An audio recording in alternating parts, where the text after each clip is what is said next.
Hey everybody, it's Peter and it is snowing outside, so I brought the Brute Force 300 inside so we can do a quick overview of this vehicle. Now, what this vehicle is kind of unique within the lineup and actually kind of unique within the ATV crowd overall. So I'm going to do as in-depth a review as I can, but I'm sure I'm going to miss some things. If there's things that you want to know about this, do me a favor, hit the subscribe button and let me know in the comments below, because I'm filming here at Jim Gilbert's Power Sports, Jim Gilbert's Wheels and Deals, here in Fredericton, New Brunswick, and they give me complete access to the entire line of Kawasaki vehicles, and that means that I can come back to this vehicle again and again and again to make sure that you get the answers you need, and that's just Jim Gilbert's way of doing things. They are customer focused. The other thing is, if you're looking to buy a vehicle in this area, we can take this vehicle out at the Kawasaki Way, which is Jim Gilbert's private test track for all-wheel drive and all-terrain vehicles. I shouldn't say all-wheel drive because this one's not, but all-terrain vehicles. There's a private test track here, and they are super focused on customer satisfaction, which is why they allow me to answer questions for you online, and they also allow you to take a vehicle like this on their test track. Let's get into the review.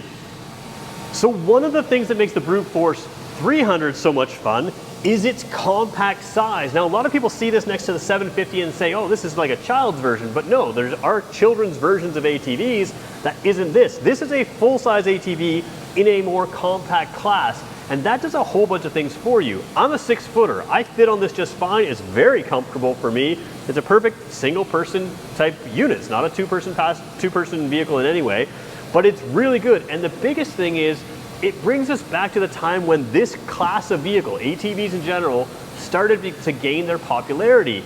Right now, they don't make a lot of things like this anymore. And what I mean is that you can really use your body weight to maneuver around and have some fun with this. So you can see I can easily shake this side to side. I've easily got control. I can move it, lift it up front and back.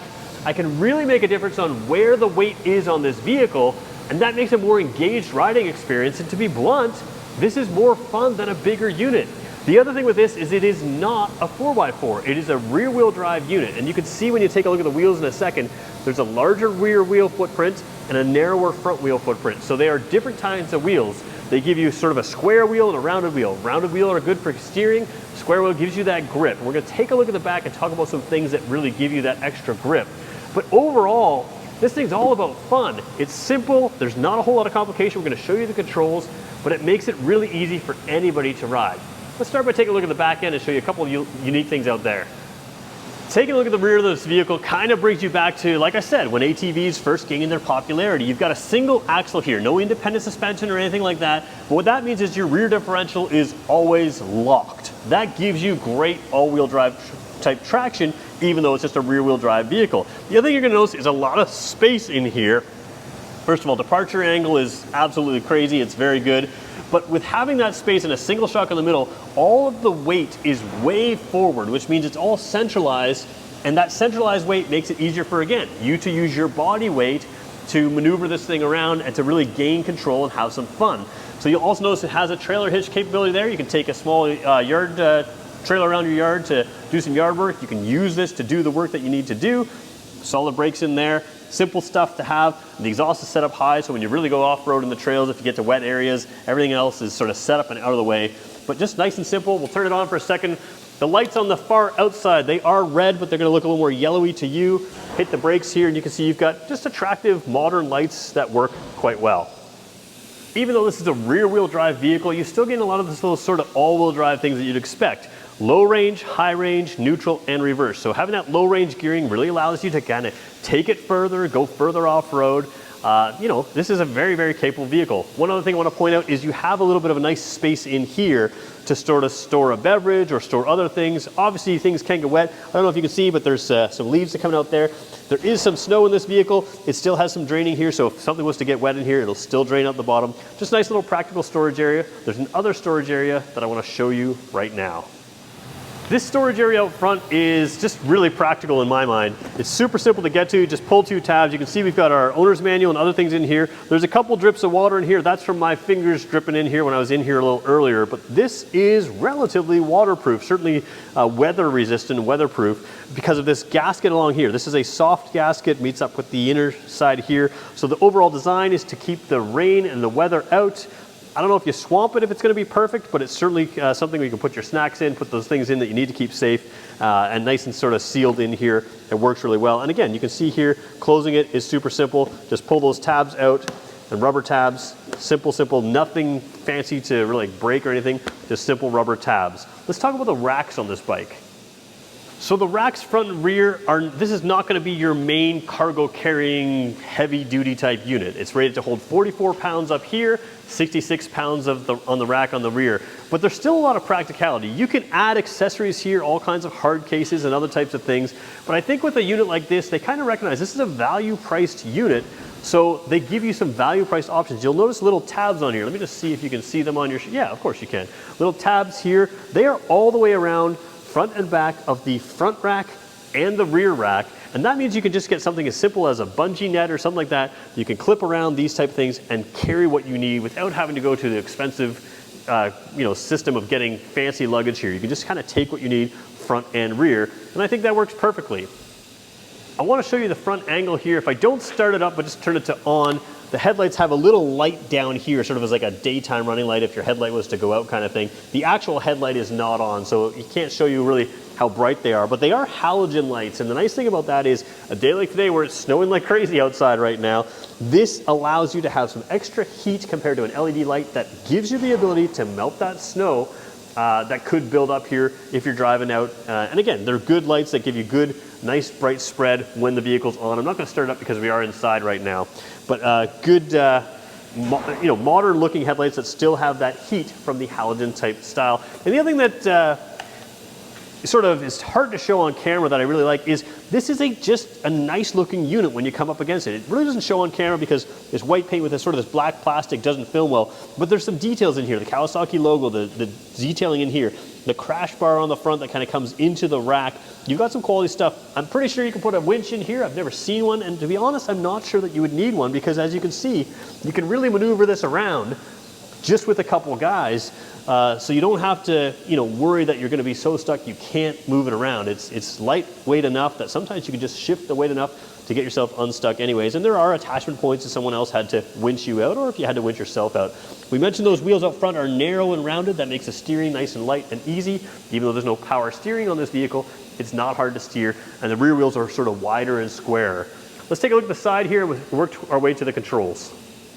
Overall, I really appreciate the style of this vehicle. It's not something that's like crazy race style, but it still has some aggressive kind of speed kind of lines to it to me. It's kind of up to date. It doesn't look dated, even though some of the things are more like they used to be. We've got pull start here. It is an electric start as well. We're going to show you the controls in a second. There is a little 12-volt port right up here. So you've got a little power point right there. Whether you've got heated gear or other accessories that you want to power through that, you can do that.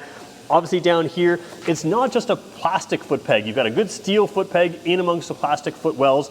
Lots of drainage, lots of grip in there. So really useful, practical stuff for the way you're going to be riding this. Let's take a look at some of the controls now. All right, a little bit of an awkward angle to film here, but you can see you've got your regular daytime running lights, and then you've got headlights and high beams right there on that gray switch. The controls on this all feel high quality. Electric start, of course, is right here with a kill switch there. There's an override button here for when you throw this in reverse. It kind of has a reduced power in reverse. Hold that button down and it'll allow you to have that full power. If you get stuck, you can really kind of back it out. There is a choke down here as well, so that, of course, it's a carbureted unit. So that's when I talk about some of those more old-fashioned type things, simplistic type things, sort of how a lot of us learned to ride was on this kind of a unit.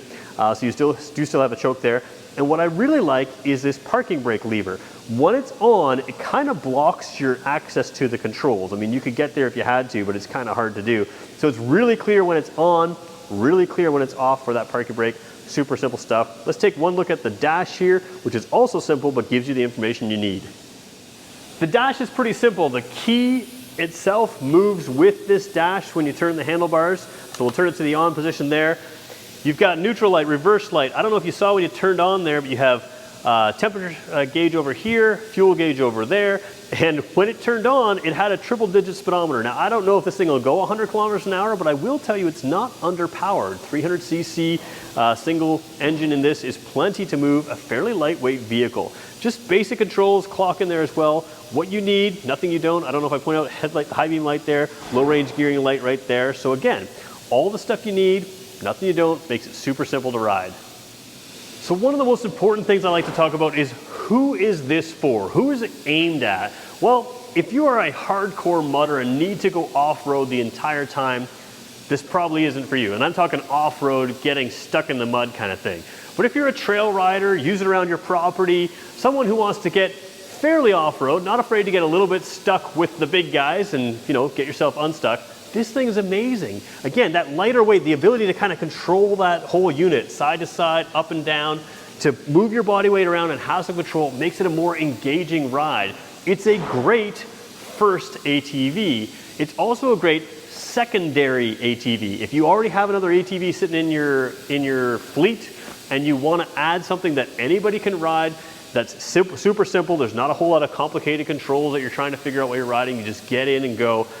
This thing is absolutely great. And like I said, it brings back that fun that sometimes these larger units that are so advanced kind of lose. This thing, there's simplicity to it, there's character to it, and there's fun to it. So there's my quick overview of the Brute Force 300. If there's a question that I didn't answer for you that you want to know about this, or you want to know about this compared to other models in the Kawasaki lineup, let me know in the comments below, and make sure you hit that subscribe button, because I'll be able to come back to not just your comments, but I'll be able to answer them in future videos. And I want to point out Jim Gilbert's Wheels and Deals, Jim Gilbert's Power Sports, where I'm filming today.